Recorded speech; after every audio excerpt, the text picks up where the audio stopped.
Hello everyone, this is Vipul from आपका expert. आज हम एक नया टॉपिक लेके आए हैं। जीएसटी में कैश बिल की क्या लिमिट है। तो कुछ लोग ये बातें कर रहे हैं कि हम इतनी कैश बिल इशू कर सकते हैं, इतने का नहीं कर सकते हैं। तो आखिर इसके पीछे कौन सा प्रोविज़न या रूल है। तो सबसे पहले अपने जान लेते हैं कि इसके पीछे कोई प्रोविज़न या रूल है भी या नहीं।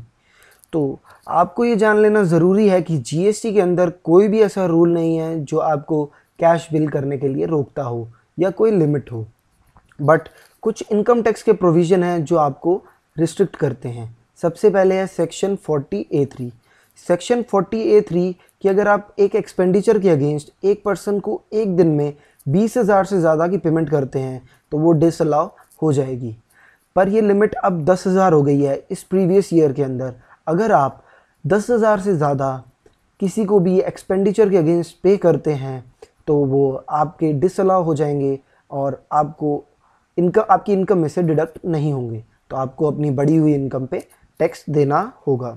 इसका एक और प्रोविज़न है, वो कहता है कि अगर आपने एक्सपेंसेस अभी करे हैं बट उसकी पेमेंट नेक्स्ट ईयर में करते हैं तो वो नेक्स्ट ईयर में 10,000 से ज़्यादा की होती है in a day to a single person, तो वो आपकी इनकम में ऐड हो जाएंगे। तो आपको उस बढ़ी हुई इनकम पे टैक्स देना होगा। तो अगर आप कभी भी कोई एक्सपेंडिचर करते हैं तो उसकी पेमेंट हमेशा 10,000 से ज़्यादा कैश में ना करें, और अगर करते हैं तो चेक या कोई और सोर्सेस से करें। एक और प्रोविज़न है जो कैश रिसिप्ट के लिए रोकता है, वो है सेक्शन 269ST। ये कहता है कि आप 2 लाख से ज़्यादा अमाउंट रिसीव नहीं कर सकते। तो वो कौन से सर्कमस्टांसेस हैं। सबसे पहले कि आप एक पर्सन से एक दिन के अंदर 2 लाख से ज़्यादा रिसीव नहीं कर सकते। एक है कि आप एक सिंगल ट्रांजैक्शन में आप 2 लाख से ज़्यादा रिसीव नहीं कर सकते, चाहे वो अलग अलग डेट्स में हो या अलग अलग पार्ट्स में डिवाइडेड हो, या फिर किसी इवेंट या ओकेशन के ख़त्म होने पर आपको अमाउंट रिसीव होती है वो भी 2 लाख से ज़्यादा, तो वो आपके लिए आपको उतनी अमाउंट की पेनल्टी देनी होगी। तो आप करना चाहते हैं अगर, तो वो कैश के अलावा बहुत सारे सोर्सेज हैं, जैसे अकाउंट पे cheque, electronic clearing system through bank account, DD, bank draft etcetera. But कुछ और भी केसेस हैं जिसमें ये सेक्शन अप्लाई नहीं होता, कि अगर आप कभी बैंक से कुछ रिसीव कर रहे हैं कोई अमाउंट, या फिर लोन ले रहे हैं या कोई डिपॉजिट्स ले रहे हैं, तो वो एप्लीकेबल नहीं है। आइए ये एग्जांपल से समझते हैं। तो सबसे पहले in a aggregate from a person in a day. तो कस्टमर ए ने एक बिल 2,10,000 की पेमेंट एक दिन में कर दी, और 2,10,000 की वो 2 लाख से ज़्यादा है तो उस पर पेनल्टी लगेगी, और पेनल्टी की अमाउंट होगी 100%, दैट इज़ 2,10,000। अब कस्टमर बी के 2 बिल हैं, एक बिल है 1,10,000 का, दूसरा बिल है 90,000 का। तो टोटल अमाउंट है 2 लाख जो उसने कैश में रिसीव करी, तो वो भी पेनल्टी के दायरे में आ जाएगी, क्योंकि पेनल्टी अगर 2 लाख या 2 लाख से ज़्यादा आप कैश में रिसीव करते हैं तो आपको पेनल्टी देनी होगी, वो भी 100%। तो पेनल्टी अमाउंट हमारी हो जाएगी 2 लाख।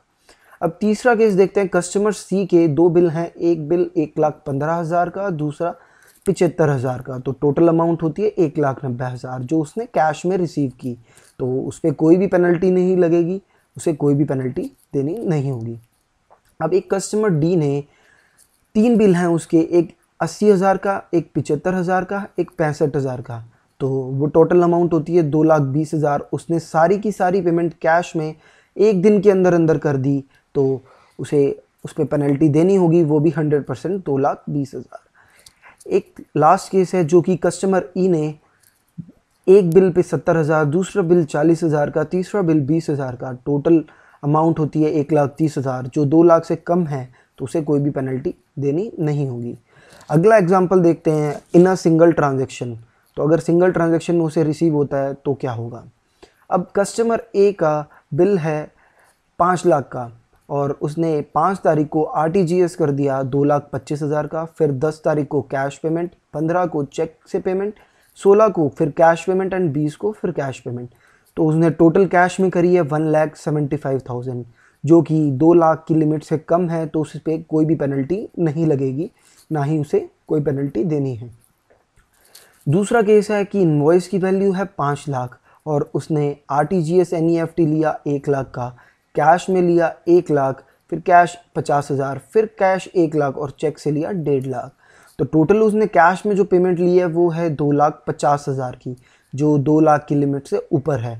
तो उसे पेनल्टी देनी होगी, वो भी पूरी 100%, 2,50,000। अब कस्टमर सी ने एक इनवॉइस डाली हुई है जिसकी 5 लाख, और उसने RTGS करा 1,50,000, कैश लिया 1 लाख, चेक से पेमेंट करी 1,50,000, फिर कैश किया 2 लाख। तो इसकी कैश से जो पेमेंट हो रही है वो है 2 लाख, जो कि लिमिट के दायरे में आती है, तो उसे उस पर पेनल्टी देनी होगी, वो भी 100%। अब एक कस्टमर डी है जो 5 लाख का इनवॉइस है उसका, उसने पेमेंट करी 1-1 लाख के स्लॉट में, जिसमें उसने टोटल कैश में करी है 3 लाख और चेक से या नॉन कैश में करी है जो वो है 2 लाख। तो उस पर पेनल्टी लगेगी क्योंकि उसकी कैश की लिमिट 2 लाख से ज़्यादा है, तो उसे 3 लाख की पेनल्टी देनी होगी। तो जब भी आप कैश रिसिप्ट लें तो ये सब प्रोविजंस ध्यान में रख के लीजिएगा, और इस प्रोविज़न के अकॉर्डिंग आप पेनल्टी से बच सकते हैं। Thank you so much for watching our video. Please like our Facebook page आपका expert. Don't forget to subscribe our YouTube channel आपका एक्सपर्ट. Thank you.